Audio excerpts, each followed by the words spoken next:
Il y a quelque chose d'étrange qui a toujours été vrai de vous, bien avant que vous n'entendiez pour la première fois le mot quantique. Vous n'avez jamais fait l'expérience que d'être vivant. Chaque instant dont vous pouvez vous souvenir, chaque éclair de conscience que vous ayez jamais eu, a été un instant où vous existiez, parce que ce sont les seuls instants que la conscience puisse contenir. Vous n'avez jamais eu, et vous n'aurez jamais, la moindre expérience de votre propre absence.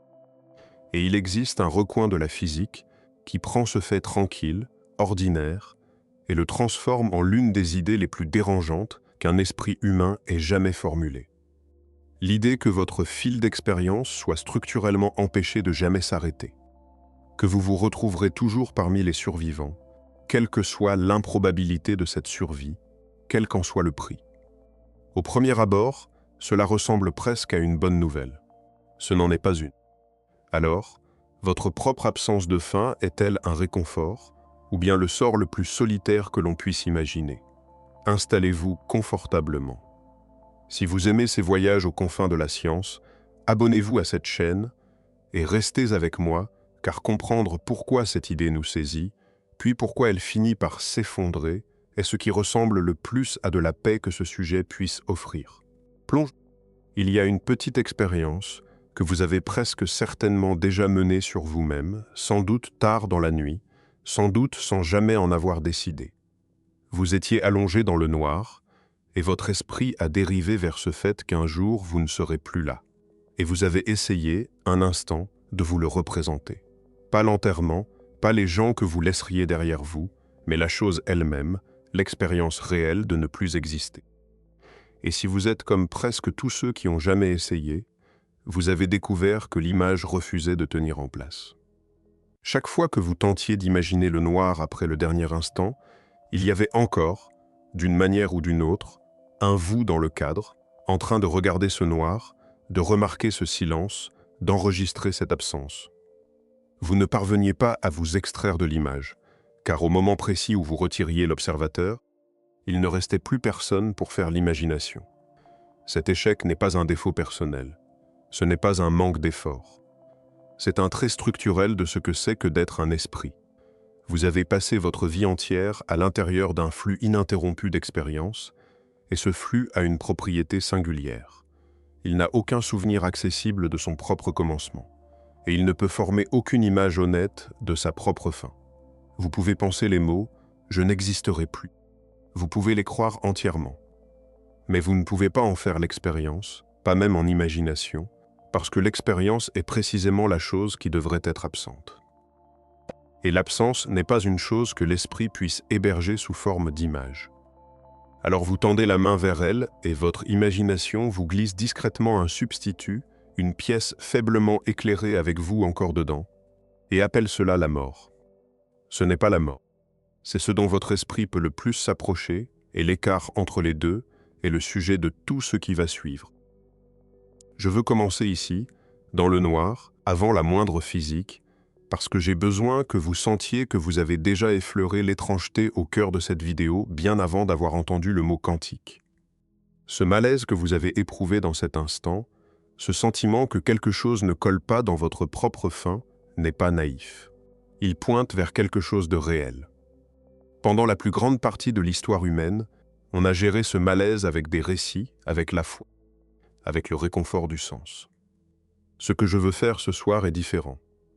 Je veux prendre la théorie la plus précisément vérifiée de toute l'histoire des sciences, celle qui a bâti le monde dans lequel vous vivez, et suivre une lecture particulière de cette théorie jusqu'à sa conclusion sur votre propre mort. Et la conclusion qu'elle offre n'est pas un réconfort. C'est l'une des idées les plus troublantes de toute la physique, une idée que des scientifiques sérieux ont prise au sérieux. Elle dit, en clair, que votre flux d'expérience pourrait ne jamais s'arrêter.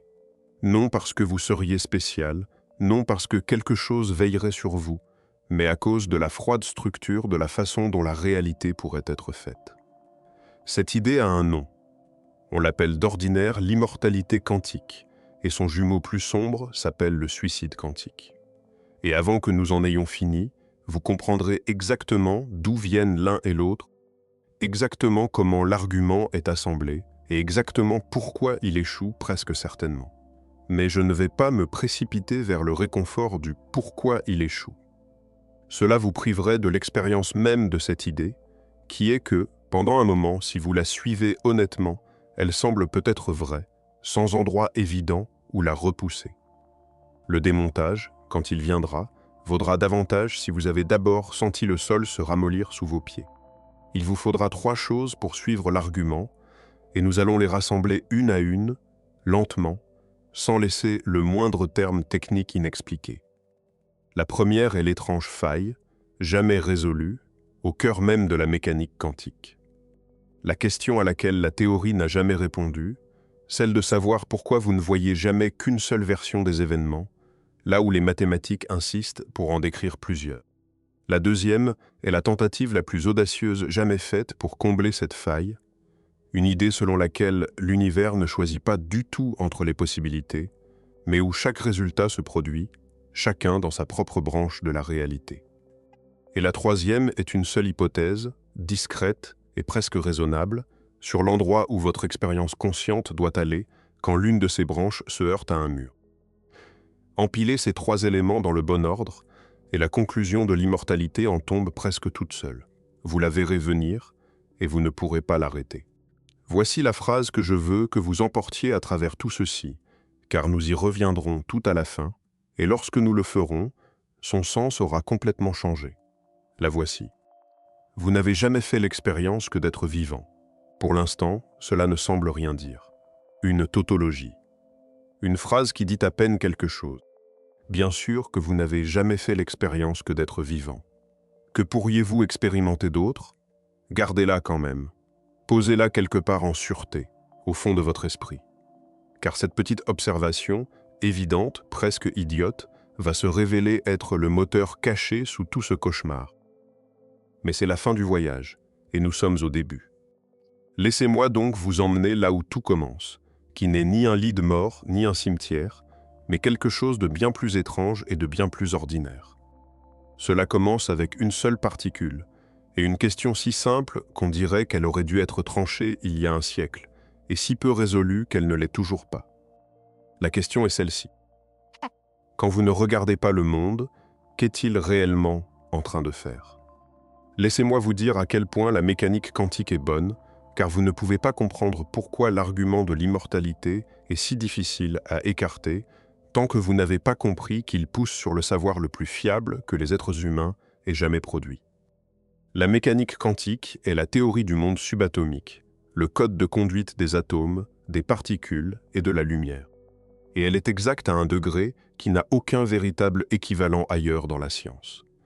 Il existe une propriété de l'électron, une minuscule force magnétique qu'il porte, que la théorie prédit et que les expériences mesurent, et la prédiction et la mesure s'accordent à mieux qu'une partie sur 1000 milliards. Imaginez mesurer la distance de chez vous à la Lune et vous tromper de moins que l'épaisseur d'un cheveu. Voilà le genre de précision dont nous parlons. Chaque transistor de l'appareil sur lequel vous m'écoutez, chaque laser, chaque scanner médical, l'éclat de chaque étoile, tout cela fonctionne selon ces règles, et ces règles n'ont jamais, pas une seule fois, été prises en défaut. Et pourtant, au cœur même de cette théorie sans faille, il y a un trou. Il y a une question à laquelle la théorie ne sait pas répondre, une faille si fondamentale que les physiciens en débattent depuis près de 100 ans sans la résoudre. Pour comprendre cette faille, je dois vous présenter le personnage central de la mécanique quantique, l'objet qui fait tout le travail, et qu'on appelle la fonction d'onde. Quand les physiciens veulent décrire une particule, un électron par exemple, ils n'écrivent pas où il se trouve, ils écrivent sa fonction d'onde. Et la fonction d'onde fait une chose qui n'a aucun équivalent dans la vie de tous les jours. Elle ne vous dit pas que l'électron est ici, ni qu'il est là. Elle vous dit qu'il est, en un sens très réel et mesurable, une combinaison pondérée de ici et de là en même temps, un mélange de possibilités coexistant toutes. Les physiciens appellent cet état une superposition. Et ce n'est pas une figure de style, ni une affirmation sur notre ignorance. L'électron se comporte réellement comme s'il empruntait tous ses chemins disponibles à la fois. Et on peut le prouver, parce que ces chemins interfèrent les uns avec les autres d'une manière qui n'a de sens que s'ils se produisent tous vraiment. Je veux vous donner la démonstration la plus limpide de cela, car c'est l'expérience qui, plus que tout autre, vous impose l'étrangeté et refuse de vous laisser l'expliquer. On l'appelle l'expérience des fentes de Young, ou des doubles fentes, et le physicien Richard Feynman disait qu'elle contient le seul vrai mystère de la mécanique quantique et que tout le reste en découle. Voici le dispositif, une barrière percée de deux fentes étroites, côte à côte, et un écran derrière. Vous tirez des particules, des électrons, un par un, vers la barrière. Le bon sens dit que chaque électron doit passer par une fente ou par l'autre, et qu'avec le temps, vous devriez voir se former sur l'écran deux simples bandes, une derrière chaque fente. C'est ce que font les particules. Mais ce n'est pas ce qui se construit sur l'écran, électron après électron unique, ce ne sont pas deux bandes.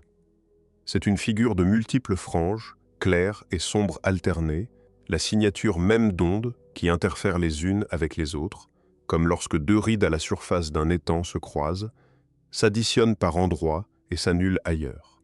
Le plus déroutant, c'est que cette figure se construit même quand vous tirez les électrons un à un, avec de longs intervalles, de sorte qu'il n'y a jamais plus d'un seul électron dans l'appareil à la fois.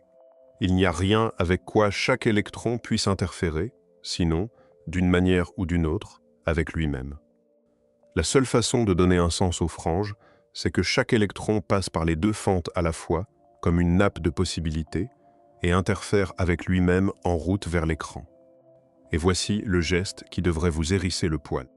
Si vous placez un détecteur aux fentes pour saisir l'électron sur le fait, pour voir par quelle fente il passe vraiment, l'électron se révèle toujours passer par exactement une seule fente, comme une particule raisonnable, et la figure d'interférence rayée s'évanouit simplement, remplacée par les deux bandes que le bon sens attendait depuis le début.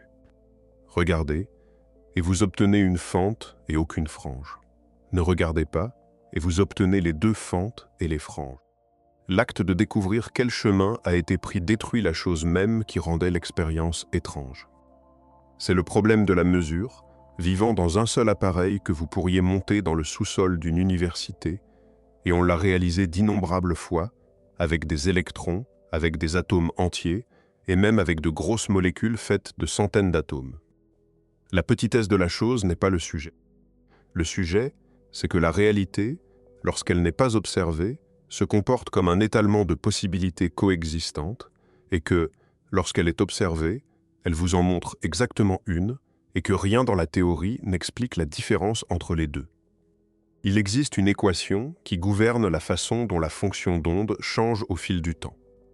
Elle a été écrite en 1926 par un physicien autrichien, Erwin Schrödinger, et c'est l'une des équations les plus importantes jamais découvertes. Voici ce qui compte à son sujet. L'équation de Schrödinger est lisse, continue, parfaitement déterministe, ce qui signifie que si vous connaissez la fonction d'onde maintenant, l'équation vous dit exactement ce qu'elle sera plus tard, sans le moindre hasard. Et jamais, au grand jamais, elle ne choisit d'elle-même un seul résultat. Laissée à elle-même, l'équation se contente de faire rouler les possibilités vers l'avant, le ici et le là coulant ensemble, la superposition se poursuivant. Mais ce n'est pas le monde que vous voyez. Quand vous allez vraiment mesurer où se trouve l'électron, vous ne trouvez pas un mélange. Vous le trouvez à un seul endroit. Une seule réponse nette. Le détecteur clique en un seul point. La fonction d'onde aux multiples valeurs devient soudain un fait tranchant à l'instant exact où vous regardez. Et rien dans l'équation de Schrödinger ne vous dit pourquoi. Ce saut, cet effondrement du multiple vers l'unique, est quelque chose que les physiciens ont dû ajouter à la théorie à la main, comme une règle séparée, parce que l'équation refuse de le faire. La recette standard pour gérer cela a environ un siècle, et on l'appelle, vaguement, l'interprétation de Copenhague, du nom de la ville où le physicien Niels Bohr fit l'essentiel de son travail. La recette dit, en substance, ceci. Tant que vous ne regardez pas, la fonction d'onde s'étale selon l'équation de Schrödinger, explorant toutes ses possibilités. Mais à l'instant où vous faites une mesure, elle s'effondre. Elle saute, instantanément, et au hasard, de l'étalement des possibilités vers un seul résultat réel. Et la probabilité d'obtenir tel ou tel résultat est donnée par une règle découverte par le physicien Max Born en 1926 elle aussi, qui dit que la probabilité d'un résultat et le carré de la part que ce résultat occupait dans la fonction d'onde. La règle de Born fonctionne sans faille. Pariez sur la mécanique quantique en l'utilisant, et vous ne perdrez jamais. C'est le cœur de la précision de la théorie. Mais remarquez ce que la recette ne dit pas. Elle ne dit pas ce qu'est réellement une mesure. Elle ne dit pas pourquoi le simple fait de regarder aurait le pouvoir magique de forcer la nature à choisir. Elle ne vous dit pas où passe la frontière entre le monde quantique, où les choses peuvent être dans plusieurs états à la fois, et le monde de tous les jours où elle s'obstine à n'être que dans un seul. Et, pire que tout, elle ne dit pas ce que le mot effondrement veut vraiment dire. La recette est un jeu d'instructions qui marche parfaitement et n'explique rien. Comme un livre de cuisine qui donnerait des résultats parfaits à chaque fois, mais qui, à l'étape cruciale, dirait simplement « et là, un miracle se produit ». Ce miracle, ce saut inexpliqué du multiple vers l'unique, c'est ce que les physiciens appellent le problème de la mesure.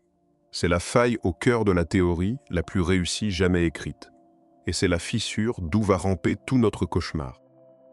Erwin Schrödinger, l'homme même qui nous a donné l'équation, détestait à ce point cette affaire d'effondrement qu'en 1935, il a conçu une expérience de pensée pour en montrer l'absurdité. Vous en avez probablement entendu parler, car elle est devenue l'une des images les plus célèbres de toute la science. Elle met en scène un chat. Imaginez, dit Schrödinger, que vous enfermiez un chat dans une boîte et qu'à l'intérieur, vous placiez un seul atome radioactif, un détecteur et une fiole de poison.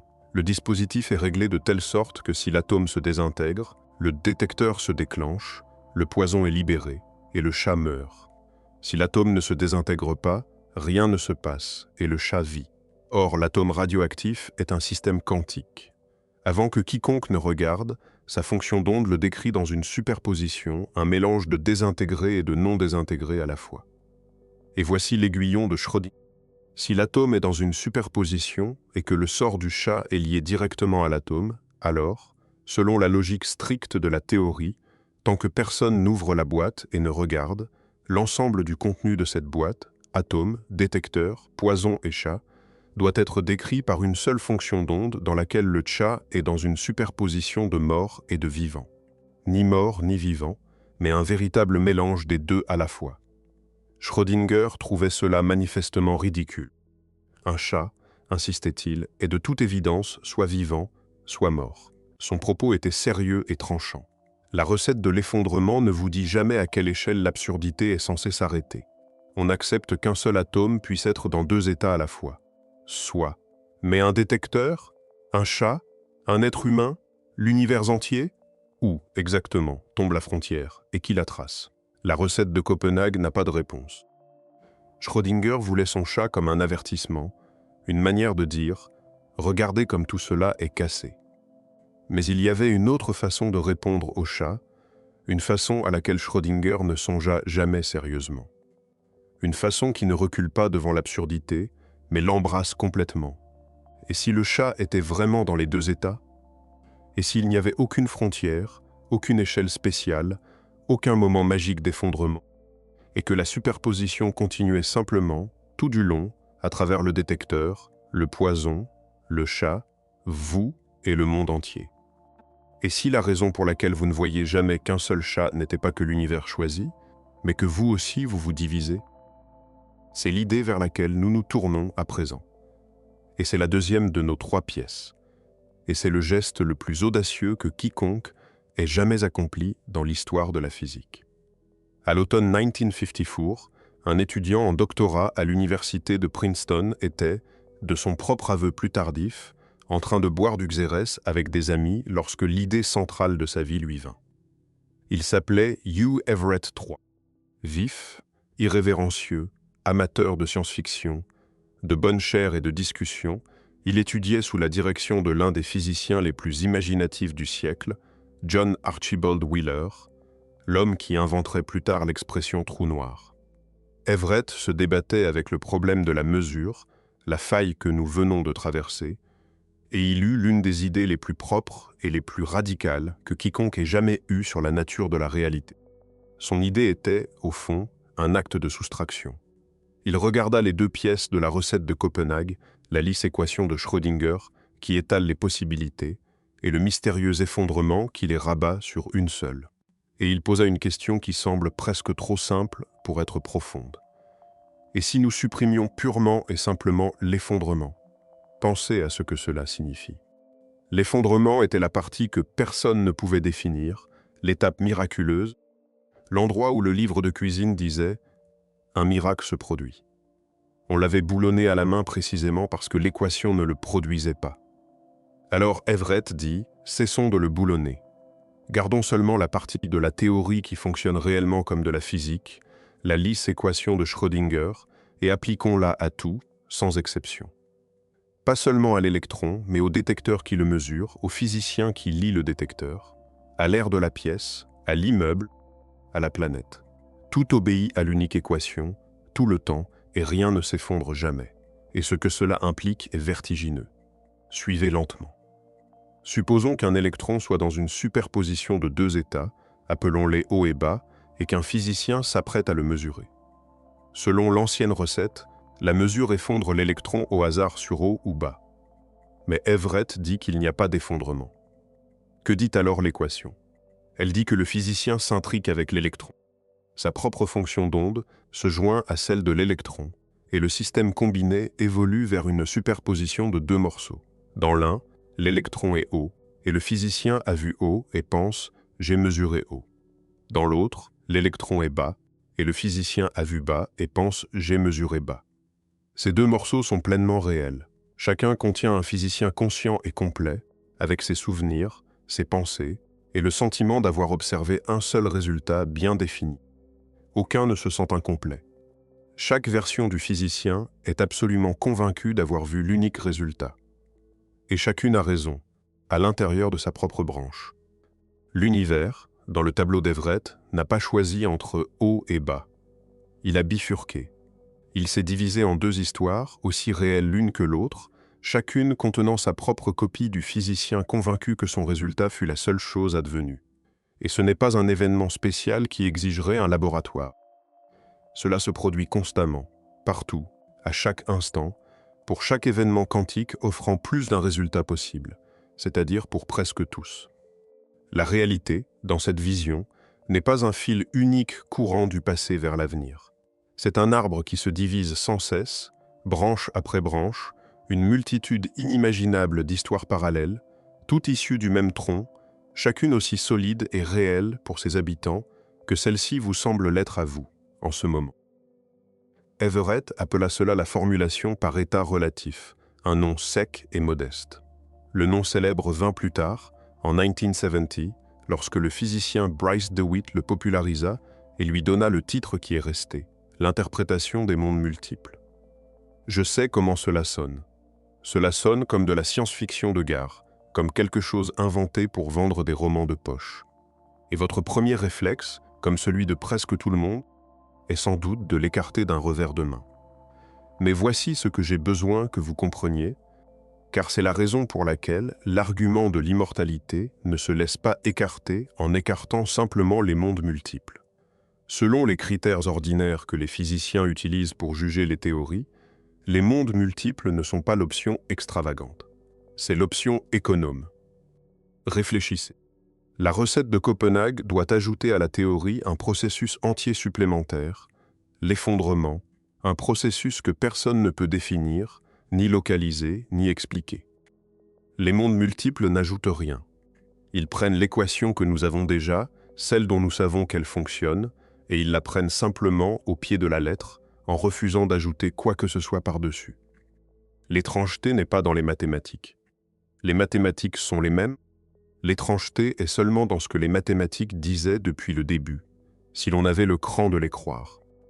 Voilà pourquoi les mondes multiples ne sont pas une position marginale tenue par des illuminés. C'est un candidat sérieux, pris au sérieux par certains des physiciens les plus respectés de notre temps. David Deutsch, l'un des pères de l'informatique quantique, soutient qu'on ne peut même pas comprendre comment un ordinateur quantique fait ce qu'il fait sans que les autres branches soient physiquement réelles.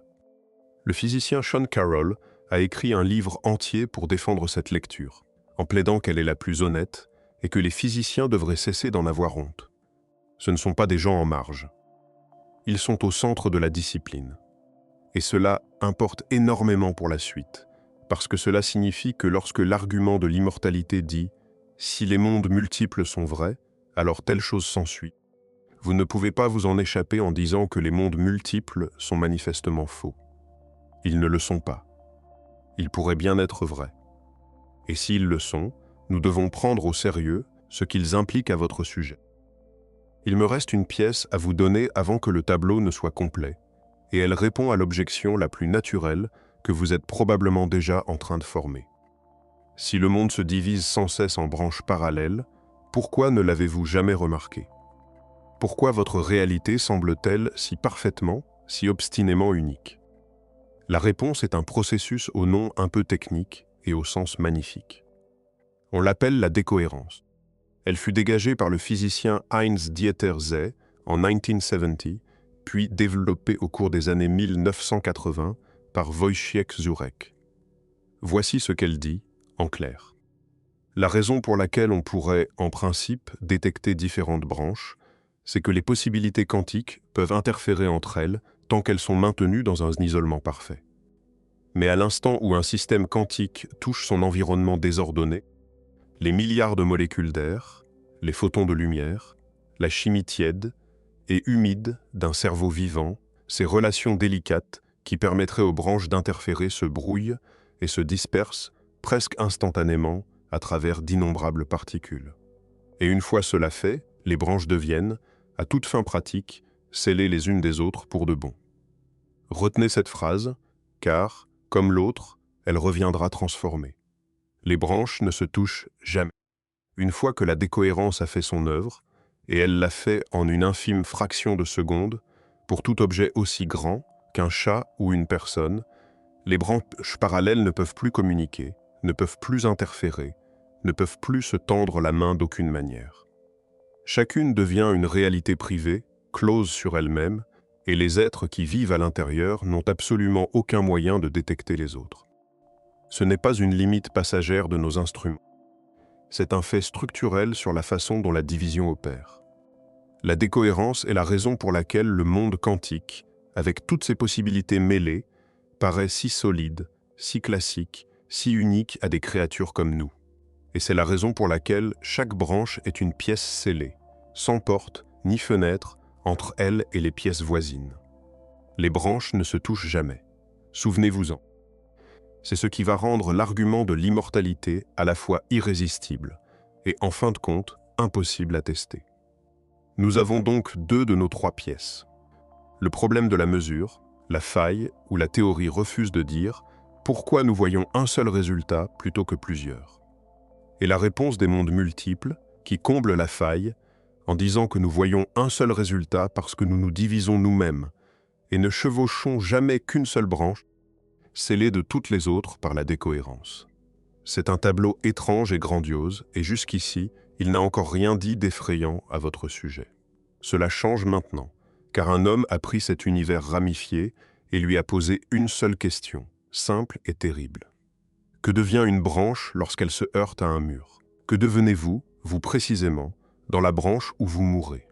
Cet homme était Max Tegmark, un physicien américano-suédois qui, à la fin des années 1990, se trouvait à l'Institut d'études avancées de Princeton, la ville même où Everett avait eu sa révélation arrosée au Xérès 4 décennies plus tôt. Tegmark est l'un de ces rares physiciens prêts à poursuivre une idée jusqu'à sa conclusion la plus inconfortable, puis à décrire cette conclusion sans l'adoucir. En 1998, il publia un article au titre ironique demandant si la mécanique quantique parlait de plusieurs mondes ou seulement de plusieurs mots. Et à l'intérieur, il exposa la version la plus nette d'un argument qui circulait depuis des années parmi les physiciens. Il lui donna deux noms selon le côté d'où on le regardait. Vu de l'extérieur, il l'appela le suicide quantique. Vu de l'intérieur, il l'appela l'immortalité quantique. Et il est bâti, délibérément, comme une machine. Permettez-moi de vous construire cette machine, pièce par pièce. Imaginez un dispositif. En son cœur, une mesure quantique, la chose la plus authentiquement aléatoire que l'univers offre. Tegmark imagina de mesurer le spin d'une particule qui peut tomber d'une façon ou d'une autre, avec une chance parfaite de 50-50, et qui est aléatoire au sens le plus profond que la physique connaisse. Non pas aléatoire parce que nous serions ignorants, mais parce que l'univers lui-même, dans l'ancien tableau, n'a pas tranché. Reliez maintenant cette mesure à une arme. Le montage est d'une simplicité brutale. À chaque fois que l'on appuie sur la détente, le dispositif mesure le spin. Si le spin tombe d'un côté, l'arme tire et la personne assise devant meurt à l'instant. S'il tombe de l'autre, l'arme se contente d'un clic inoffensif et la personne vit. 50-50. Et la personne appuie, encore et encore et encore. Avant tout, laissez-moi être absolument clair sur un point, et je vais le dire simplement, parce qu'il compte plus que tout le reste de cette vidéo. Cette expérience de pensée n'est pas une chose que quiconque devrait jamais tenter, sous aucune forme, pour aucune raison. Elle n'a jamais été destinée à être réalisée. Tegmark lui-même y insistait. C'est un outil pour exposer une hypothèse cachée, un instrument de pensée, et rien d'autre. Nous verrons d'ailleurs, avant la fin, exactement pourquoi elle ne pourrait jamais démontrer ce qu'elle prétend. Mais voyons d'abord ce que l'argument affirme. Sous l'ancien tableau, celui de l'effondrement, chaque pression de la détente est un vrai tirage à pile ou face avec la mort d'un côté. Une pression, et vous avez une chance sur 2 de mourir. 2 pressions, et vos chances de survie tombent à 1 sur 4. 10 pressions, environ 1 sur 1000. 20, environ 1 sur 1 million. Le calcul est impitoyable et évident. Continuez d'appuyer, et vous finirez, avec une quasi-certitude croissante, par mourir. Quiconque vous regarderait verrait exactement cela.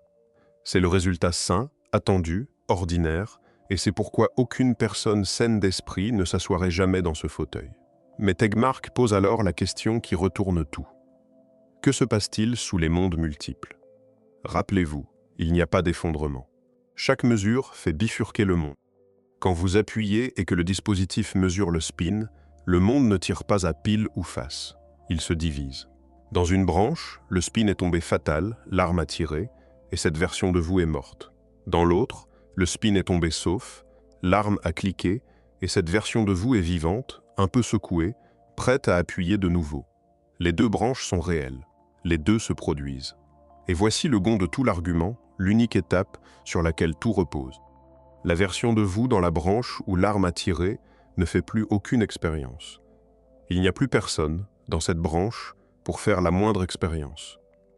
Cette branche contient un corps, un silence, des témoins en deuil, mais elle ne contient pas de vous. Votre expérience ne peut pas s'y poursuivre, parce qu'il n'y a plus de là où elle pourrait se poursuivre. Alors ne suivez que les branches où il reste un vous vivant pour faire l'expérience, car ce sont les seules que votre expérience puisse occuper. Dans chacune d'elles, vous avez entendu un clic, vous avez survécu, et vous avez appuyé de nouveau. Et de nouveau, le monde s'est divisé. Et de nouveau, vous ne pouvez vous retrouver que dans la branche où vous avez entendu un clic. Encore et encore.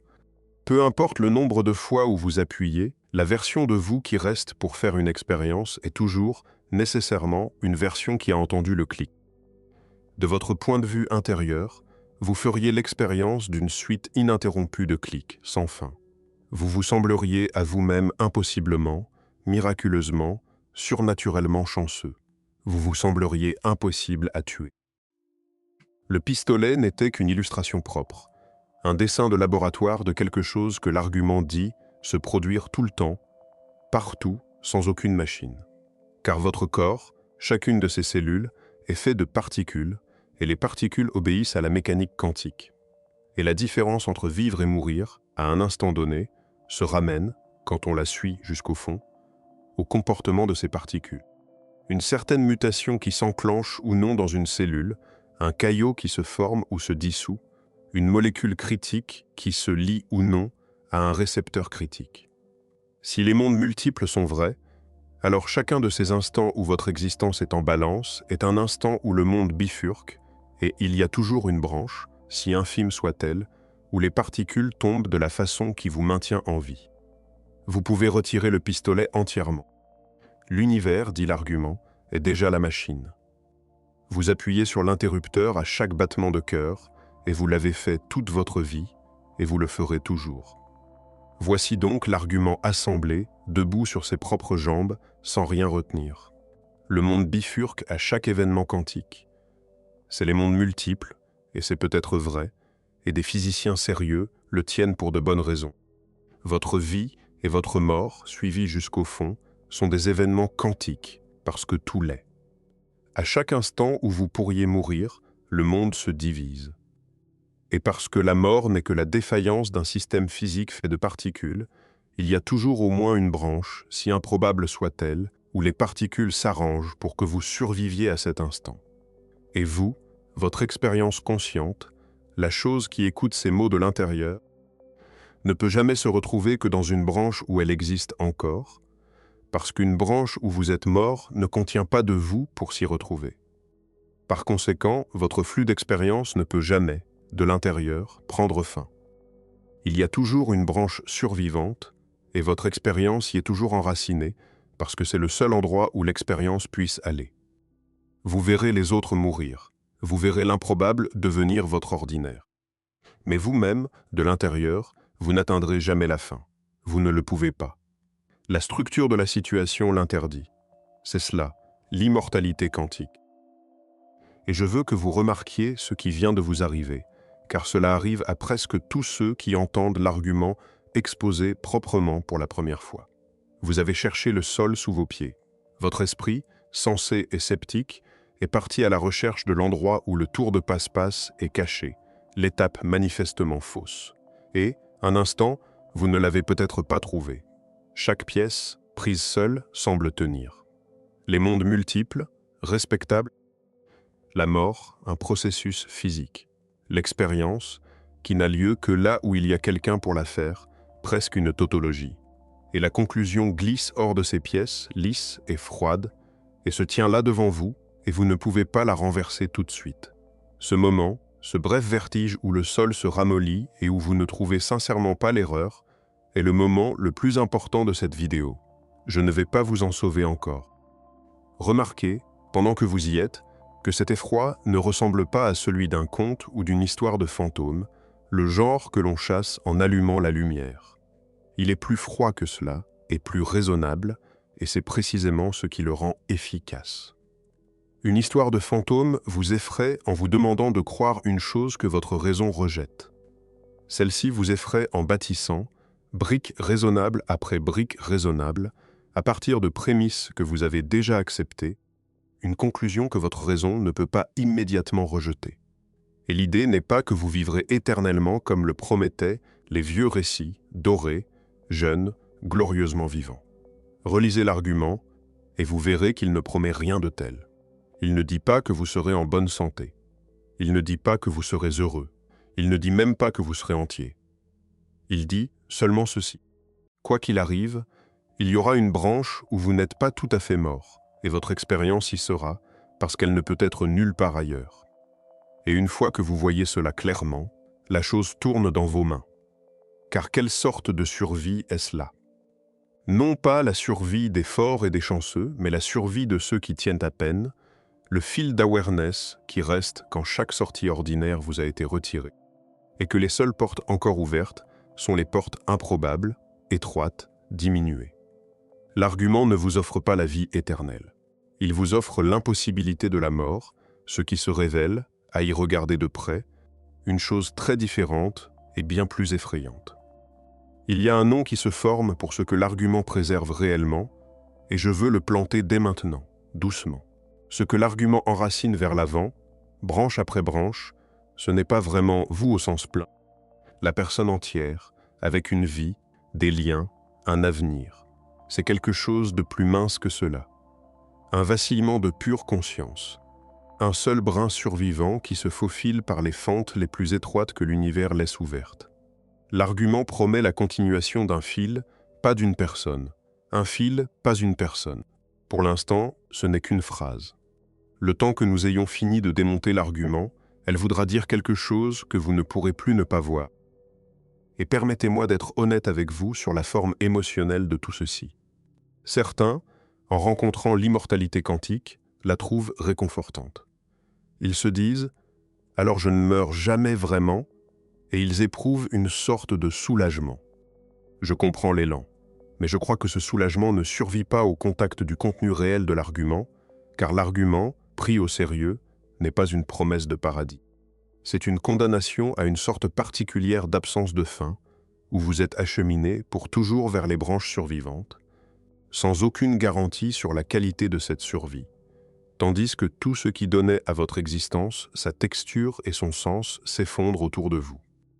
Si l'argument était vrai, la chose miséricordieuse que l'univers pourrait faire serait de vous laisser enfin vous arrêter. Et l'argument dit qu'il ne le fera jamais. Voilà pourquoi le titre parle d'un cauchemar, et non d'un cadeau. L'horreur n'est pas que l'argument puisse être faux. L'horreur est la forme du monde qu'il décrit, s'il était vrai. Avant de commencer à le démonter, je veux faire une dernière chose, car cette idée est restée trop abstraite trop longtemps, et l'abstraction peut être une manière de tenir une chose effrayante à distance de bras. Je veux vous parler de l'homme qui a rendu tout cela possible. Parce que Hugh Everett III n'a pas seulement proposé une théorie. Il a vécu une vie marquée par l'accueil que le monde réserva à cette théorie, une vie avec un chagrin réel et silencieux en elle, et une mort, et une famille touchée par le plus étrange des deuils. Everett acheva sa thèse de doctorat à Princeton en 1956 et en remit la version finale au début de 1957. Il avait 25 ans. Il croyait, avec l'assurance lucide d'un jeune homme qui a vu quelque chose de vrai, avoir résolu l'un des problèmes les plus profonds de la physique et l'avoir fait proprement, par soustraction, en faisant confiance à l'équation et en refusant d'ajouter un miracle. Et, en un sens, il avait raison. Mais avoir raison, en physique comme dans la vie, n'est pas la même chose qu'être cru. L'accueil fut glacial. La figure dominante de la physique quantique de l'époque était Niels Bohr, à Copenhague, l'architecte de l'interprétation même qu'Everett tentait de remplacer, et le cercle de Bohr ne vit pas d'un bon œil un étudiant suggéré que tout l'édifice de l'effondrement était inutile et que l'univers se divisait sans cesse en d'innombrables copies parallèles.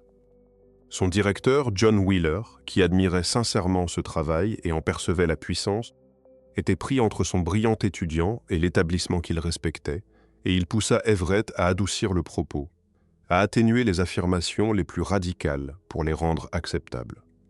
La version publiée de la thèse fut taillée et apaisée par rapport à ce qu'Everett avait d'abord écrit. Il se rendit même à Copenhague en 1959 pour discuter de ses idées en personne, espérant peut-être convaincre. La visite fut un échec. Le groupe de Bohr resta de marbre. L'un d'eux décrivit plus tard Everett, dans une lettre privée, en des termes qui revenaient à le traiter de désespérément naïf en physique. Et voici la part de l'histoire que je trouve sincèrement triste. Face à une idée à laquelle il croyait et à une communauté qui n'en voulait pas, Hugh Everett quitta simplement la physique. Il ne passa pas des décennies à se battre pour son interprétation dans les revues. Il abandonna la recherche académique presque entièrement et alla travailler pour l'appareil de défense, appliquant son formidable talent mathématique au froid calcul de la stratégie nucléaire et de la recherche opérationnelle, la mathématique de la façon dont les guerres pourraient se livrer et du nombre de morts qu'elles feraient. Il y excellait, paraît-il. Il gagna de l'argent. Il mena ce qui ressemblait, de l'extérieur, à une vie réussie. Mais l'idée qu'il avait donnée au monde resta presque entièrement ignorée pendant plus d'une décennie, jusqu'à ce que DeWitt la ressuscite en 1970 et lui donne son nom. Et même alors, Everett demeura en marge du champ qu'il avait espéré transformer. La porte qu'il avait ouverte, il la laissa à d'autres le soin de la franchir. La vie personnelle d'Everett portait son propre poids de difficulté. Gros fumeur, grand buveur, souvent distant de sa famille, il vivait beaucoup à l'intérieur de son formidable esprit. Il croyait, comme il se doit et de manière poignante, en sa propre théorie. Il croyait que chaque version possible des événements était réelle, que quelque part les branches qu'il n'habitait pas se déroulaient pleinement. En 1982, Hugh Everett III mourut d'un arrêt cardiaque soudain. Il avait 51 ans. Il avait demandé, fidèle à sa nature sans sentimentalité, que ses restes soient évacués sans cérémonie, et ses volontés furent, après un temps, exécutées d'une manière aussi nue que la demande. L'homme qui avait peuplé la réalité d'innombrables copies de chaque personne ne voulait, pour lui-même, ni pierre ni façon. Mais l'histoire ne s'arrête pas avec Everett. Et la part qui vient ensuite est celle que je trouve presque insoutenablement humaine, et je vais la raconter avec soin, car elle le mérite. Everett avait 2 enfants, un fils, Mark, et une fille, Elizabeth. Le fils, Mark Oliver Everett, deviendrait un musicien de réel talent, le chanteur d'un groupe connu, et il réaliserait plus tard un documentaire émouvant sur sa tentative de comprendre le père distant et brillant qu'il avait à peine connu. Mais c'est de la fille, Elizabeth, que je veux vous parler. Elizabeth Everett lutta pendant des années contre une grave souffrance psychique, une douleur que ceux qui l'aimaient ne pouvaient atteindre. Et en 1996, 14 ans après la mort de son père, Elizabeth mit fin à ses jours. Elle laissa un mot, et dans ce mot, selon ce que son frère a partagé, elle écrivit qu'elle partait dans un univers parallèle rejoindre son père. Je veux m'arrêter ici un instant, en silence, parce que c'est l'endroit où l'abstraction que nous avons bâtie, les branches et les fonctions d'onde et l'élégante soustraction de l'effondrement, touchent un chagrin humain réel et terrible. Voici une fille, dans une douleur insupportable, qui prit la grande idée de son père, l'idée que toute possibilité est réelle, que quelque part les branches que nous n'avons pas vécues sont encore vivantes, et la replia dans sa propre souffrance, et y trouva une porte. Elle ne vécut pas les mondes multiples comme l'énigme d'un physicien. Elle les vécut comme une promesse, un lieu où son père était encore, une branche qu'elle pourrait atteindre. L'interprétation née d'un acte de froide logique, du refus d'un jeune homme d'ajouter un miracle, revint, des décennies plus tard, entre les mains de gens souffrants, et s'offrit comme exactement le genre de réconfort qu'il avait travaillé à bannir. Et je dois être clair, doucement et fermement. L'idée n'offre aucune porte de ce genre. C'était le raisonnement de quelqu'un dans une douleur profonde, et non une conclusion que la physique soutient. Elizabeth Everett n'est pas morte parce que la physique dit que nous sommes immortels. La physique ne dit pas cela, comme nous allons le voir en détail. Elle est morte parce qu'elle souffrait et qu'elle s'est tournée vers le seul réconfort qu'elle pouvait trouver. Si quoi que ce soit dans cette vidéo remue en vous une émotion difficile, le bon endroit où porter cette émotion est une autre personne, quelqu'un en qui vous avez confiance, quelqu'un qui peut s'asseoir avec vous dans cette branche-ci, la seule réelle, la seule que chacun de nous puisse atteindre. Ce n'est pas un détour loin de la physique. C'est la chose la plus importante que la physique ait à enseigner. Alors commençons le démontage, car montrer exactement où et pourquoi l'argument de l'immortalité échoue n'est pas un simple exercice intellectuel. C'est, en un sens réel, une forme de soin, parce que les gens les plus vulnérables à cette idée sont ceux qui ont le plus besoin de comprendre clairement et complètement qu'elle ne tient pas ce qu'elle semble promettre. La première fissure se cache, comme tant de choses dans cette histoire, à l'intérieur d'une règle de probabilité que nous avons déjà croisée et dépassée sans la comprendre. Quand je vous ai présenté les mondes multiples, je vous ai dit que l'univers bifurque à chaque événement quantique, que chaque résultat se produit, chacun dans sa propre branche réelle. C'est vrai, autant que cela va. Mais j'ai laissé de côté quelque chose, délibérément, parce que l'argument a besoin que vous n'y pensiez pas trop. La chose que j'ai laissée de côté est le fait le plus important et le plus précisément vérifié de toute la mécanique quantique. Les branches ne sont pas toutes également probables. Elles ne pèsent pas toutes le même poids. Quand la fonction d'onde s'étale sur plusieurs résultats, elle ne se contente pas de les énumérer. Elle attribue à chacun un nombre, une amplitude. Et la règle pour convertir ces amplitudes en probabilité est celle que nous avons rencontrée tout au début, la règle de Born, découverte par Max Born en 1926. La règle de Born dit que la probabilité d'un résultat est le carré de son amplitude. Ce n'est pas une note technique en bas de page. C'est ce qui fait de la mécanique quantique la théorie la plus exacte jamais bâtie. Chaque prédiction jamais confirmée à une partie sur 1000 milliards vient de la règle de Born nous disant la probabilité de chaque résultat. Retirez-la et la mécanique quantique cesse d'être une science. Voyez maintenant ce qu'elle implique pour les branches. Une branche où se produit quelque chose d'extrêmement improbable, disons une branche où 1 billion de tirages tombent tous sur pile, est une branche réelle. Oui, elle existe dans le tableau des mondes multiples. Mais elle porte un poids infinitésimal. Et voici la question qui brise l'argument. Quand nous demandons ce que vous devriez vous attendre à vivre, comptons-nous les branches selon qu'elles existent ou selon leur poids? Car l'argument de l'immortalité, sans jamais l'annoncer, compte les branches par leur simple existence. Il dit « Il existe une branche survivante, donc votre expérience y va ». Il traite une branche au poids quasi nul exactement comme une branche au poids proche de 1. Il jette la règle de Born à la poubelle. Et vous ne pouvez pas faire cela. Vous ne pouvez pas garder la partie de la mécanique quantique qui motive l'argument, la ramification, et jeter la partie qui en fait une science, la pondération. Elles viennent ensemble ou pas du tout.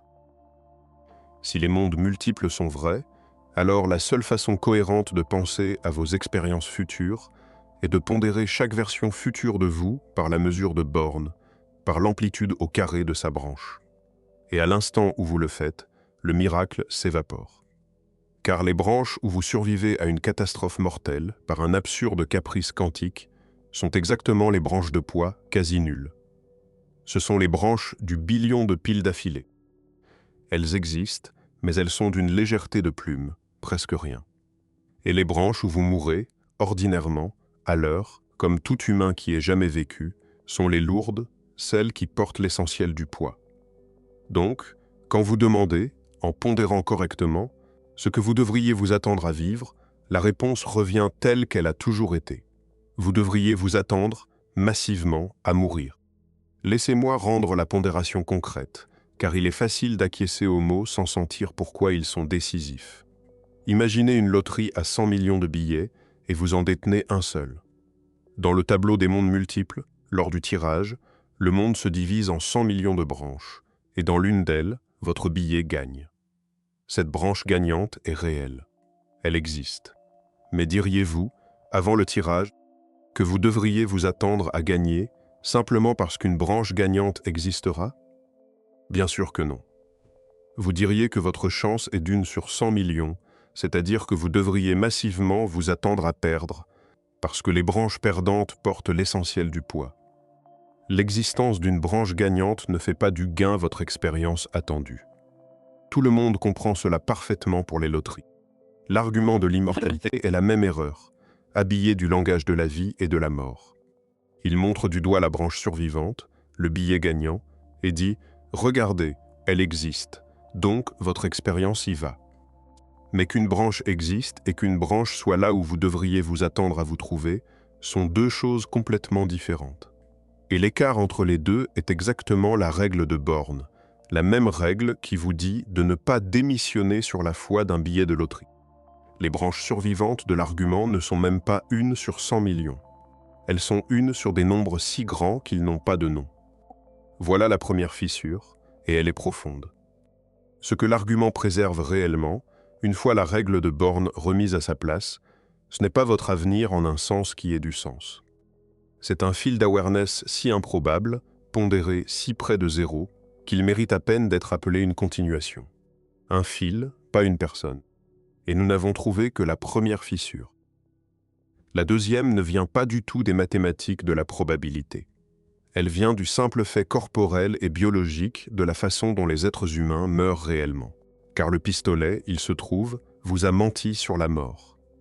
Le pistolet était une machine propre, et cette propreté était une ruse. Une seule mesure quantique, un net 50-50, puis, en un instant, l'un de deux résultats parfaitement définis, tiré ou cliqué, mort ou vif. Un interrupteur tranchant, basculé par un seul événement quantique, sans entre-deux. Toute la force de l'argument dépend de ce que la mort ressemble à cela. Il lui faut, à chaque instant mortel, une fourche nette dans les branches. Une branche bien rangée où vous êtes simplement mort, et une branche bien rangée où vous êtes simplement, entièrement, indemne. L'argument a besoin que votre mort soit un interrupteur. Et voici la deuxième fissure, et elle est énorme, et elle ne demande aucune physique avancée, seulement de l'honnêteté sur le corps que vous habitez. La mort réelle n'est presque jamais un interrupteur. La mort réelle est une défaillance lente, distribuée, graduelle, et cette différence détruit l'argument. Pensez à la façon dont les gens meurent vraiment. La plupart des morts ne sont pas le basculement d'une seule pièce quantique. Le vieillissement est la défaillance progressive et cumulative de milliers de milliards de cellules, l'effilochage lent d'innombrables systèmes sur des années, dont aucun n'est un événement quantique net.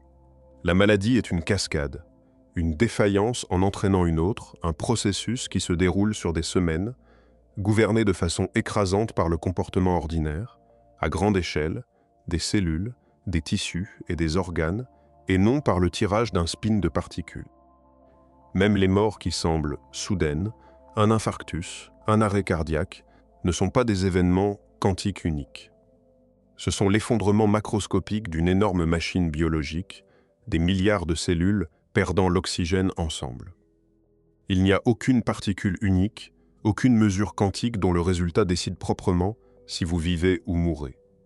Il n'y a pas d'interrupteur autour duquel la ramification pourrait fourcher. Que dit alors le tableau des mondes multiples d'une mort réelle, du genre qui nous attend tous? Il dit que, oui, bien sûr, le corps est fait de particules, et que, oui, il y a des événements quantiques tout au long du processus de la mort. Mais les branches ne se divisent pas en un vous bien mort et un vous bien indemne. L'écrasante majorité des branches mènent à la mort à peu près à l'heure que la biologie dicte, parce que la mort, à ce stade, est un processus à grande échelle, essentiellement classique, que des caprices quantiques sont impuissants à renverser. Et les rares branches, où vous ne mourrez pas à un instant donné, ne sont pas des branches où vous êtes soudain indemne. Ce sont des branches où vous avez survécu de justesse, partiellement, les systèmes défaillants un peu plus lentement, juste assez encore en marche pour entretenir un vacillement de conscience.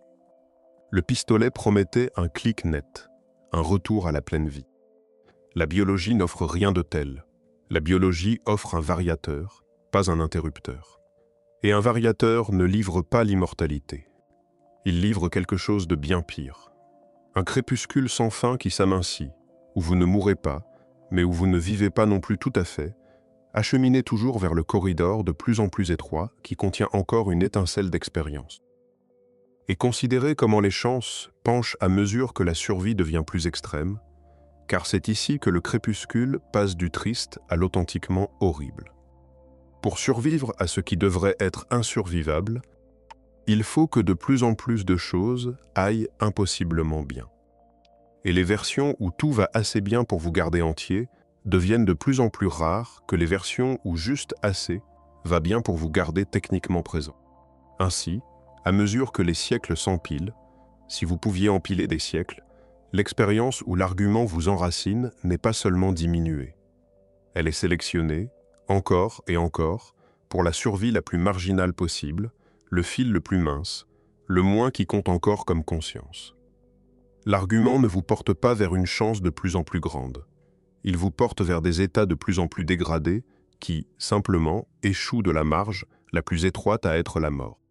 Laissez-moi vous y emmener doucement, car c'est l'endroit où le rêve que l'argument vend devient le cauchemar que le titre nomme. Vous n'êtes pas mort, vous auriez dû. La chose qui est venue vous chercher était du genre qui met fin à une vie, et dans le poids écrasant des branches, elle a mis fin à la vôtre. Mais il y avait une branche, une mince, où elle n'a pas tout à fait achevé. Alors ouvrez les yeux dans cette branche où vous avez survécu. Tout y est plus terne. Vous avez survécu, mais la branche où vous survivez à une chose qui aurait dû vous tuer n'est pas la branche où vous survivez intact. C'est la branche où juste assez a continué de fonctionner. Votre corps est moins que ce qu'il était. Vos pensées avancent plus lentement ou par morceaux, arrivant dans le désordre, vous échappant avant que vous ne puissiez les saisir. Vous tendez la main vers un mot simple, le nom de quelqu'un que vous aimez, et il n'est pas là. Il y a un espace là où il se tenait. Vous êtes encore, techniquement, exactement ce que l'argument promettait de faire continuer. Mais ce qui continue est moins qu'avant. Et la prochaine fois que le variateur tournera, ce sera moins encore. L'argument promettait que vous n'atteindriez jamais la fin. Remarquez qu'il n'a jamais promis que la route resterait large. Il n'a jamais promis que vous arriveriez quelque part où il vaille la peine d'être. C'est cela, l'immortalité que la physique implique réellement, si vous prenez l'argument au sérieux et êtes honnête sur la façon dont les corps défaillent. Non pas la vie éternelle, mais le refus de la mort, dépouillé de tout ce qui a jamais rendu la survie désirable. Et il y a une troisième cruauté cachée dans l'argument, plus discrète que les deux premières, et à certains égards la plus triste de toutes. Elle ne porte ni sur la probabilité ni sur le corps. Elle porte sur les gens dans la pièce avec vous et sur la solitude particulière de celui qui ne part jamais. Mettons de côté, le temps de cette partie, les deux fissures déjà trouvées. Faisons comme si l'argument fonctionnait exactement comme annoncé et que votre expérience se faufilait vraiment pour toujours dans les branches survivantes. Accordons-lui tout. Il reste quelque chose d'enfoui que presque personne ne remarque d'abord et qui, une fois vu, jette une ombre sur tout le fantasme. C'est ceci. L'argument enracine votre expérience dans les branches survivantes. Il ne dit rien, absolument rien, de l'enracinement de celle de quiconque d'autre. Réfléchissez bien à ce que cela signifie. L'argument fonctionne pour vous parce que votre expérience ne peut avoir lieu que là où vous survivez. Donc, de votre point de vue, vous êtes toujours dans une branche où vous avez réussi. Mais les gens que vous aimez ne sont pas vous. Leur expérience est la leur, se faufilant à travers leur propre branche. Et dans la branche particulière où vous survivez, il n'y a aucune raison qu'ils aient survécu aussi. Le caprice quantique qui vous a gardé en vie n'a rien dit d'eux.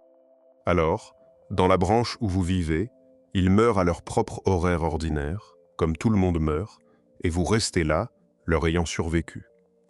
Et la fois suivante où la mort vient pour vous, vous survivez de nouveau, dans une autre branche, et quiconque restait dans votre vie meurt dans celle-là aussi. Vous finissez par devenir le seul point fixe d'un monde qui ne cesse de se vider autour de vous. Chaque relation que vous aurez jamais se termine de la même façon, eux partis, et vous restant pour toujours. C'est la clause de solitude, et c'est la plus cruelle des petites lignes du contrat, car la seule chose qui rend une longue vie supportable, vraiment la seule, c'est que d'autres y sont avec vous. Toute la texture d'une vie humaine, la raison pour laquelle quoi que ce soit a un sens, est tissée d'autres gens. Ceux qui partagent votre histoire, qui se souviennent des mêmes choses que vous, qui vous ont connu. Et l'immortalité qu'offre l'argument est précisément, structurellement garantie de vous arracher tout cela, encore et encore, sans fin. Ce n'est pas une éternité partagée. Cela ne peut pas l'être. C'est l'éternité la plus privée que l'on puisse imaginer. Un seul fil de conscience se faufilant seul, tandis que tout ce qu'il a jamais aimé tombe derrière lui, branche après branche après branche. Je veux nommer la forme précise de cette horreur, car elle diffère des autres. La première fissure portait sur les mathématiques, la légèreté des branches survivantes. La deuxième, sur le corps, le crépuscule amincissant d'une survie abîmée. Celle-ci porte sur le sens, sur le tissu social qui fait qu'un soi vaut la peine d'être. Quoi que vous craigniez de la mort, et la plupart d'entre nous craignons, quelque part en dessous, l'idée d'être oublié. Du monde se refermant sur l'espace où nous étions, l'argument prend cette peur et la retourne précisément en quelque chose de pire. Vous ne serez pas oublié parce que vous ne serez jamais parti. Vous serez celui qui oublie, celui qui regarde tous les autres être oubliés, celui qui survit à chaque personne qui aurait pu se souvenir de vous, encore et encore, seul.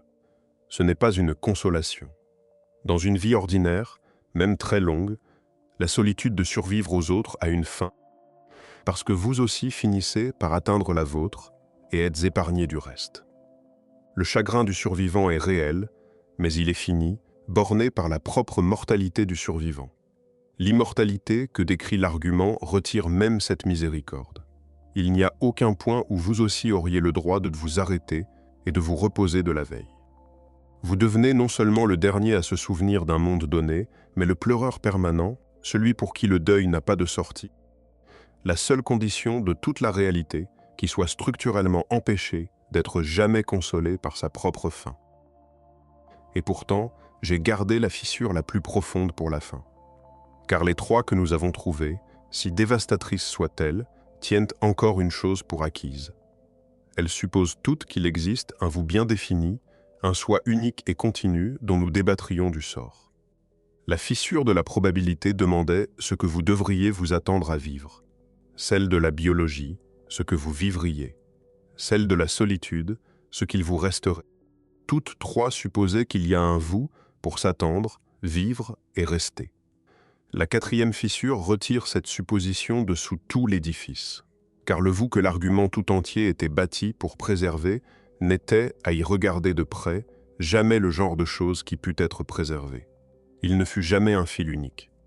Et pour voir pourquoi, il faut poser la physique un moment et reprendre une question plus vieille que la mécanique quantique. Qu'est-ce, exactement, qu'un soi? Tout l'argument repose sur une phrase si naturelle que vous ne l'avez sans doute jamais questionnée. Votre expérience doit se poursuivre quelque part. Elle suppose qu'il y a un vous bien défini, une chose unique dont l'expérience est l'expérience en question, dont nous suivons la continuation de branche en branche. Et cette supposition semble inébranlable, parce que, de l'intérieur, le sentiment d'être un soi unique et continu est la chose la plus solide que vous connaissiez. Vous vous réveillez chaque matin et vous êtes, de toute évidence, la même personne qui s'est endormie. Vous vous souvenez d'avoir été un enfant, et cela semble avoir été vous. Mais voici la plus profonde fissure de toutes, et elle était sondée par des penseurs attentifs des siècles avant que quiconque ne rêve de mécanique quantique. Le soi unique et continu que l'argument tente de préserver pourrait n'avoir jamais existé au départ. Et s'il n'existe pas, l'argument n'est pas seulement faux. Il pose une question sans réponse. Remontons près de 300 ans, dans les années 1730, jusqu'à un jeune philosophe écossais, David Hume. Hume fit une chose simple et radicale. Il partit, par l'introspection, à la recherche du soi. Il tourna son attention vers l'intérieur et tenta de trouver la chose, le moi continu censé posséder toutes ses expériences. Et il rapporta honnêtement qu'il ne pouvait pas la trouver. En regardant en lui, il ne trouvait que des expériences, une sensation de chaleur, un éclat de couleur, une pensée, un sentiment, l'un après l'autre, un défilé d'événements mentaux passagers. Mais le soi censé les avoir, la chose au-dessus des expériences qui les posséderait et persisterait à travers elles, il ne pouvait jamais la saisir. Il y avait le voir, mais aucun voyeur séparé à trouver. Il y avait le penser, mais aucun penseur séparé, seulement d'autres pensées. Hume conclut que ce que nous appelons le soi n'est pas une chose du tout. C'est un faisceau de perceptions liées par la mémoire et la ressemblance et l'habitude, mais sans aucune substance continue sous-jacente qui le soutienne. Le soi, dit Hume, est quelque chose que l'esprit construit, non quelque chose qu'il trouve. Avancez maintenant jusqu'aux années 1980, jusqu'au philosophe britannique Derek Parfit, qui poussa l'intuition de Hume dans un territoire si étrange qu'il se lit comme de la science-fiction, des décennies avant que la ramification quantique ne force les physiciens à affronter les mêmes questions. Parfit vous demandait d'imaginer un téléporteur, du genre des récits, qui scanne votre corps, enregistre la position exacte de chaque atome, détruit l'original et reconstruit une copie parfaite ailleurs, à partir de matière neuve. La personne qui sort est-elle la même que celle qui est entrée? La plupart hésitent. Puis Parfit enfonce la lame. Supposez que la machine tombe en panne et ne détruise pas l'original. Il y a maintenant deux vous, tous deux avec tous vos souvenirs, tous deux certains d'être le vrai vous, tous deux ayant raison d'avoir été la personne qui est entrée. Lequel est vraiment vous? La réponse de Parfit, défendue avec un soin implacable dans son livre de 1984, est que la question n'a pas de réponse, parce qu'elle était la mauvaise question depuis le début. Il n'y a aucun fait caché sur lequel des deux serait vraiment vous. Il n'y a que la continuité psychologique, la connexion ordinaire de la mémoire, de la personnalité et de l'intention. Et cette continuité peut se diviser, bifurquer, venir par degrés. Et voici la version antique du même casse-tête, assez vieille pour porter un nom de l'Antiquité, le navire de Thésée. Un navire est conservé dans un port comme monument, et au fil des ans, ses planches pourrissent et sont remplacées une à une, jusqu'à ce qu'il ne reste plus une seule planche d'origine. Est-ce encore le même navire? Et si quelqu'un rassemblait toutes les planches d'origine écartées et les réassemblait, lequel est le vrai navire de Thésée, le restaurer dans le port ou le réassembler à partir du vieux bois? Depuis des milliers d'années, on en débat. Et la leçon, finalement, est qu'il n'y a aucun fait à découvrir. Il n'y a qu'un choix sur la façon dont nous employons le mot même. L'identité, pour les navires comme pour les sois, se révèle une commode façon de parler, non un trait fondamental de la réalité. Ramenez tout cela à la mécanique quantique et voyez ce que cela fait à l'argument.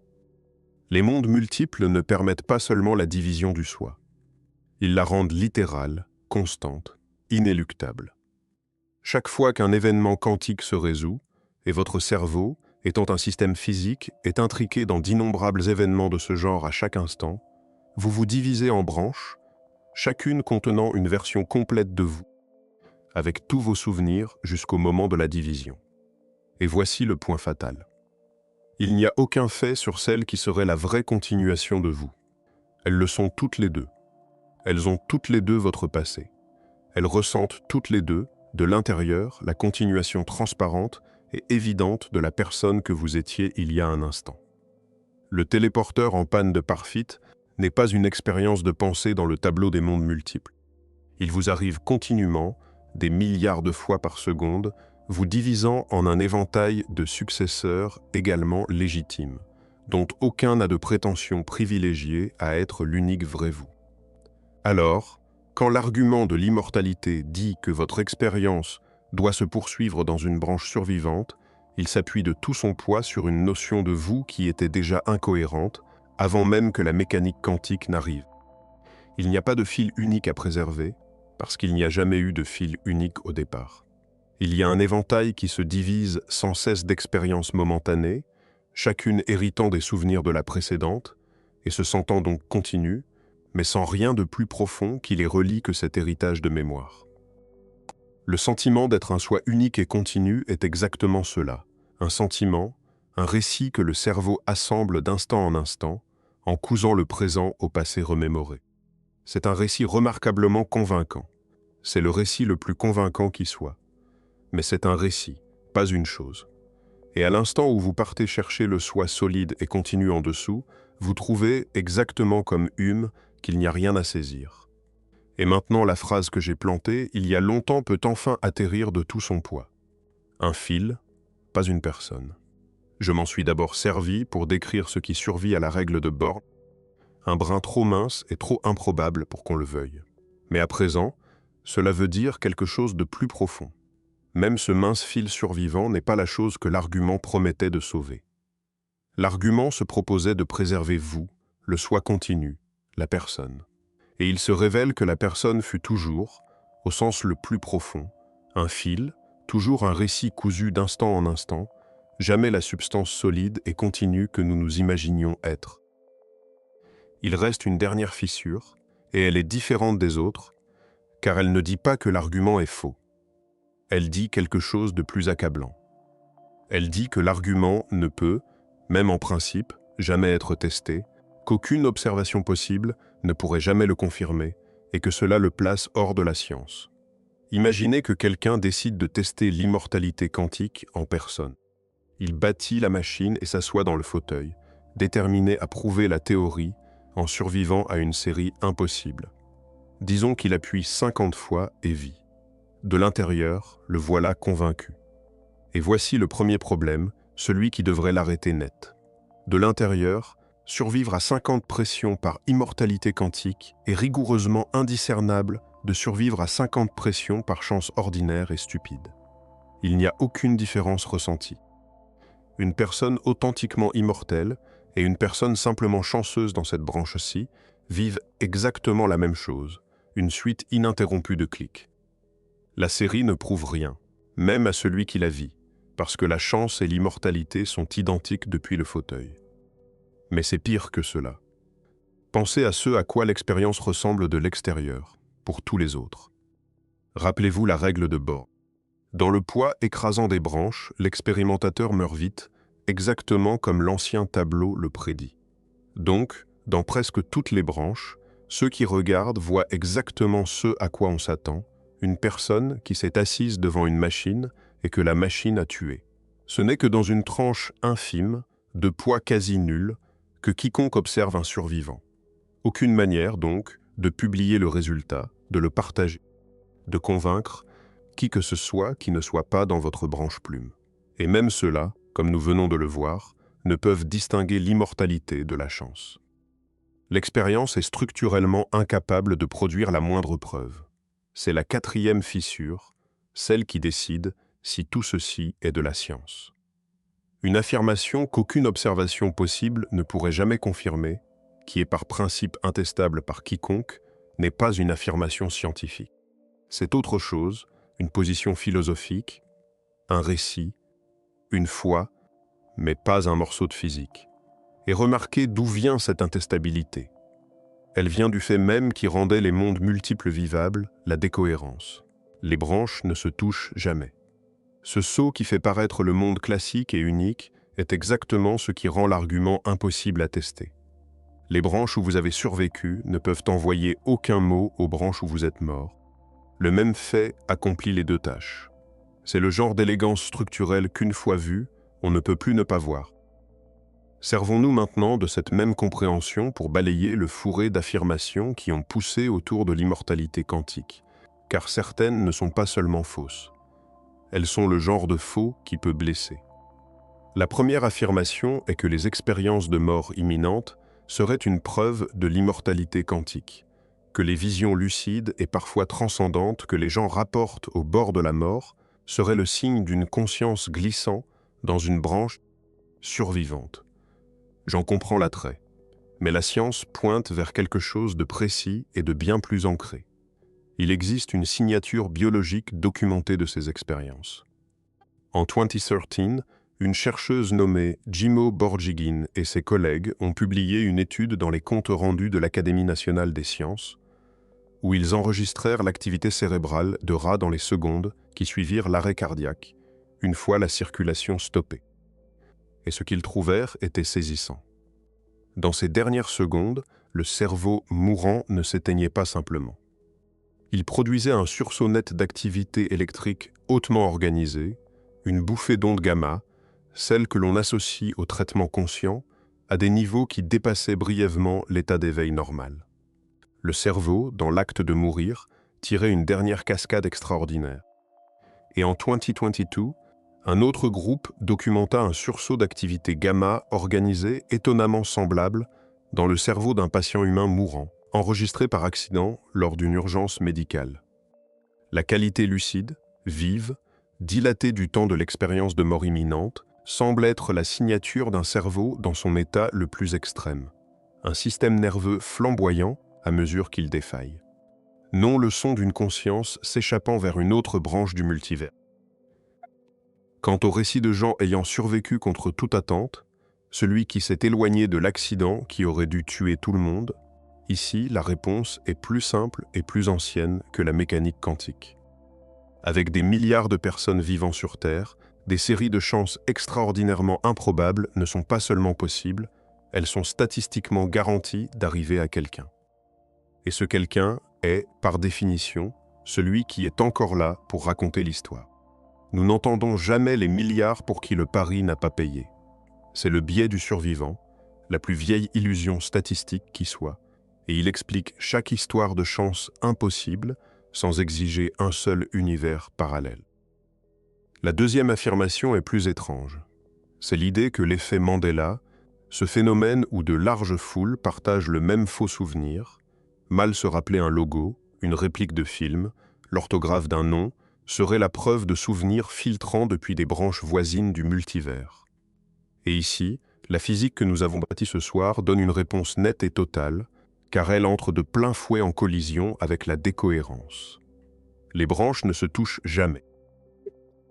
Le mécanisme même, qui fait fonctionner les mondes multiples interdit, absolument l'échange de la moindre information entre branches, y compris les souvenirs. Si les branches pouvaient se transmettre des souvenirs, la décohérence ne tiendrait pas, et le monde ne paraîtrait pas classique. Vous ne pouvez pas vous servir des mondes multiples pour expliquer l'effet Mandela, car les mondes multiples, bien compris, sont l'argument le plus fort possible qu'aucune fuite de ce genre ne peut jamais se produire. Et la science de la mémoire explique l'effet Mandela complètement, sans aucun multivers. La mémoire humaine n'est pas un enregistrement, c'est une reconstruction, rebâtie à chaque rappel et profondément suggestible. La psychologue Elizabeth Loftus a passé les années 1970 et au-delà à démontrer, expérience après expérience, avec quelle facilité on peut planter de faux souvenirs chez des gens ordinaires. Et en 1995, les chercheurs Henry Rodiger et Kathleen McDermott ont montré que les gens se rappellent de façon fiable et confiante des mots qu'on ne leur a jamais montrés, simplement parce qu'ils cadrent avec le motif de ce qu'ils ont vu.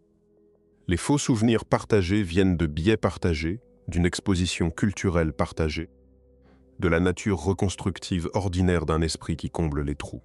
Les branches ne se touchent jamais, et votre erreur sur le nom d'un personnage de dessin animé n'est pas une fissure dans la réalité. C'est juste un esprit faisant ce que font les esprits. Et voici la troisième affirmation, la plus dangereuse, et je vais l'aborder directement et avec douceur, car elle compte plus que d'avoir la physique juste. Certains tirent de l'immortalité quantique l'idée que se faire du mal serait sans conséquence, que parce que vous survivez toujours dans une branche, mettre fin à votre propre vie ne pourrait pas vraiment vous tuer, que la mort ne serait pas réelle. J'ai besoin que vous entendiez ceci clairement. C'est faux. Même selon les propres termes de l'argument, même si vous lui accordiez tout, parce que, même dans le tableau complet des mondes multiples, les branches où une personne meurt sont complètement, totalement réelles. Les mondes multiples ne disent pas que les branches de la mort sont des illusions ou qu'elles ne comptent pas. Ils disent le contraire.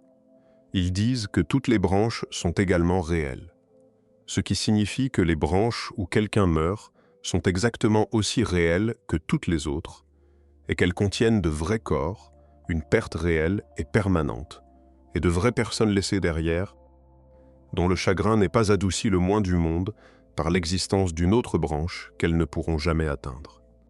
L'argument, même pris au pied de la lettre, n'offre aucun abri contre les conséquences de la mort.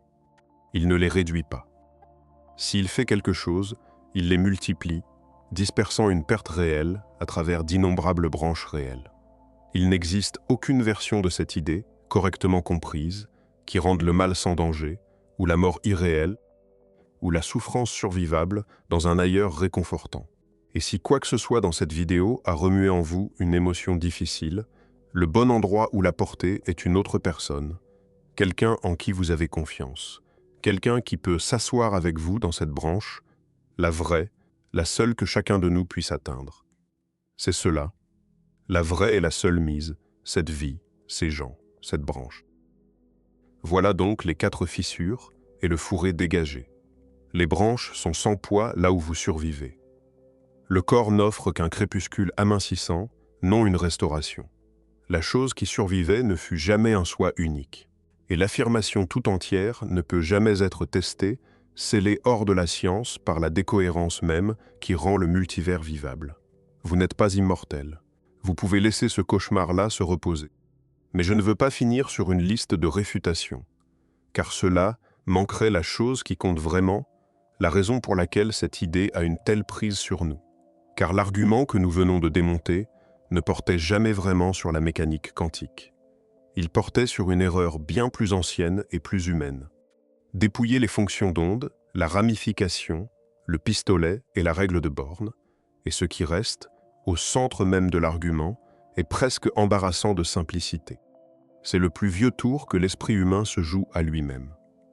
C'est le fait que vous ne pouvez pas imaginer votre propre absence. C'est la pièce sombre du tout début de cette vidéo, le moment où vous avez essayé de vous représenter le fait de ne pas exister et avez trouvé un observateur encore debout dans le cadre. Toute la machinerie élaborée de l'immortalité quantique, tous les mondes parallèles et les branches survivantes, n'est-elle que ce sentiment ordinaire et universel, habillé des mathématiques les plus sophistiquées que l'humanité ait jamais produites. C'est l'esprit confondant l'indisponibilité structurelle de sa propre absence avec une garantie de sa propre continuation. Votre conscience ne peut jamais témoigner de sa propre fin. Par définition, il n'y a pas d'expérience de la non-expérience, pas de moment d'être mort que vous puissiez traverser. Parce que le fait d'avoir des moments est précisément la chose qui serait absente. Chaque moment de votre conscience a été nécessairement un moment où vous existiez, parce que ce sont les seuls que la conscience puisse contenir. Et l'argument de l'immortalité prend ce trait structurel nécessaire, le fait que vous ne vous trouvez jamais qu'existant, et le lit comme une vérité profonde sur l'avenir, comme la promesse que vous vous trouverez toujours existant. Mais ce n'est pas une promesse. C'est seulement l'ombre que projette la conscience, le fait que la lumière ne peut jamais vous montrer la pièce avec la lumière éteinte. Les mondes multiples n'ont pas créé cette illusion. Ils lui ont seulement donné un vocabulaire, une façon de dire le vieux sentiment dans la langue de la physique, et l'ont fait sonner, un moment, comme une découverte plutôt que comme une confusion. Et maintenant, enfin, la phrase que je vous ai demandé d'emporter depuis le tout début peut rentrer chez elle, et vous allez entendre combien son sens a changé. Vous n'avez jamais fait l'expérience que d'être vivant. Quand je l'ai dite la première fois, dans la pièce sombre, elle semblait ne rien dire, une tautologie. Mais vous pouvez maintenant entendre ce qui se cache à l'intérieur. Cette petite phrase est le moteur entier du cauchemar. Elle est vraie, complètement vraie. Vous n'avez jamais fait l'expérience que d'être vivant, et vous ne ferez jamais l'expérience d'autre chose. Mais la raison n'est pas que vous êtes immortel. La raison est qu'être vivant est la condition préalable pour faire l'expérience de quoi que ce soit. La phrase n'est pas un indice que votre conscience continuera pour toujours. C'est seulement une description de ce qu'est la conscience. Elle ne peut jamais rapporter que de l'intérieur de l'existence, parce qu'il n'y a pas d'extérieur d'où elle pourrait rapporter. L'argument de l'immortalité a entendu cette phrase et a cru avoir trouvé une faille dans la mort. Mais il n'y a pas de faille. Il n'y a qu'un esprit qui ne peut, par sa nature même, se représenter son propre silence, et un univers nullement obligé d'accorder à cette limite une promesse. Laissez-moi vous ramener une dernière fois dans la pièce sombre. Vous êtes de nouveau allongé dans le noir, et vous essayez encore de faire la chose impossible, d'imaginer le moment après votre dernier moment.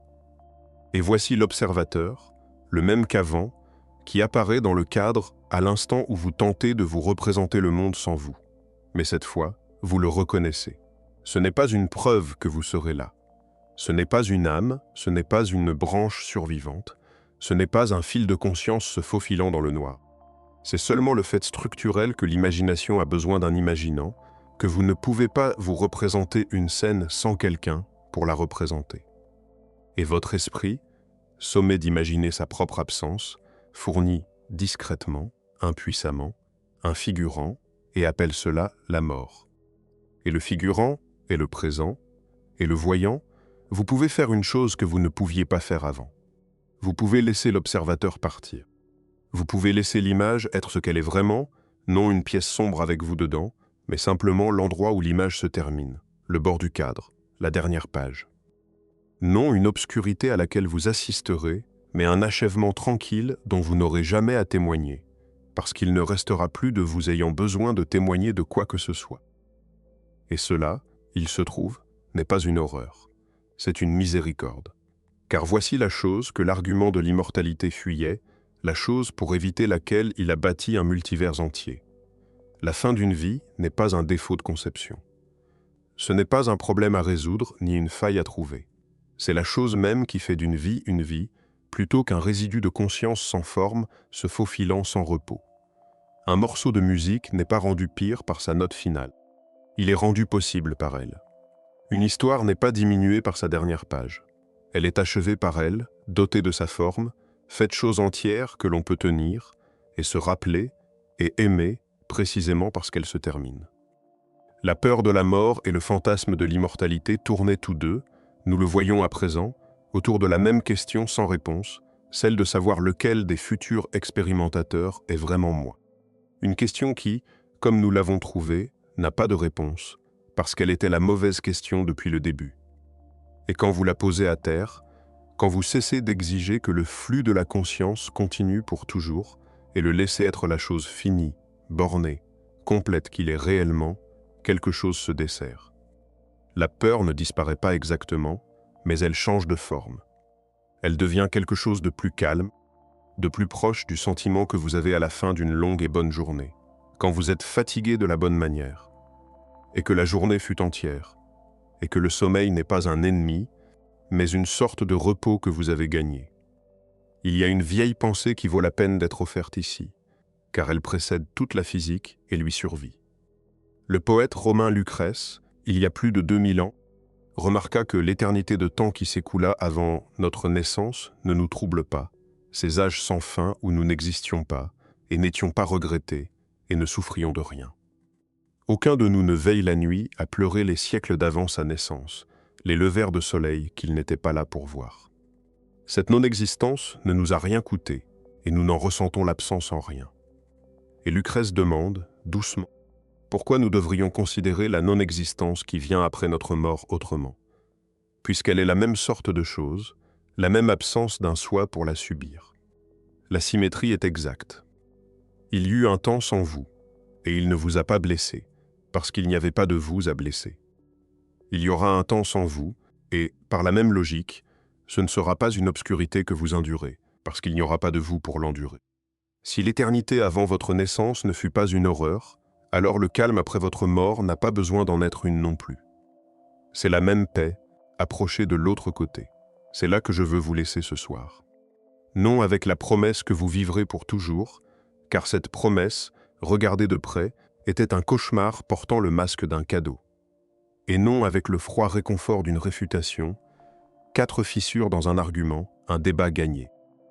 Je veux vous laisser plutôt avec la chose qui était vraie avant toute la physique et le restera longtemps après. Vous êtes ici, maintenant. Cette branche, celle-ci, la seule que vous atteindrez jamais, est réelle et vous y êtes. Et les gens que vous aimez y sont avec vous. Et il suffit qu'elle ne dure pas pour toujours. Il suffit. Peut-être est-ce tout, précisément parce qu'elle ne dure pas. L'univers ne vous a pas donné un fil de conscience condamné à se faufiler seul dans le noir. Il vous a donné quelque chose de meilleur, de plus courageux et de plus fragile. Une vie avec des bords, une histoire avec une dernière page, un morceau de musique qui se termine. Et l'observateur que vous ne cessez de trouver dans le noir, celui qui ne peut pas se représenter le silence, n'a pas besoin d'en avoir peur. Le silence n'est pas pour vous à vivre. Il n'est que la forme du calme après le repos à la fin de la journée, l'endroit où l'image, doucement, s'achève. Vous n'avez jamais fait l'expérience que d'être vivant. Que ce soit enfin, non une sentence de solitude sans fin, mais la plus simple et la plus ordinaire des grâces.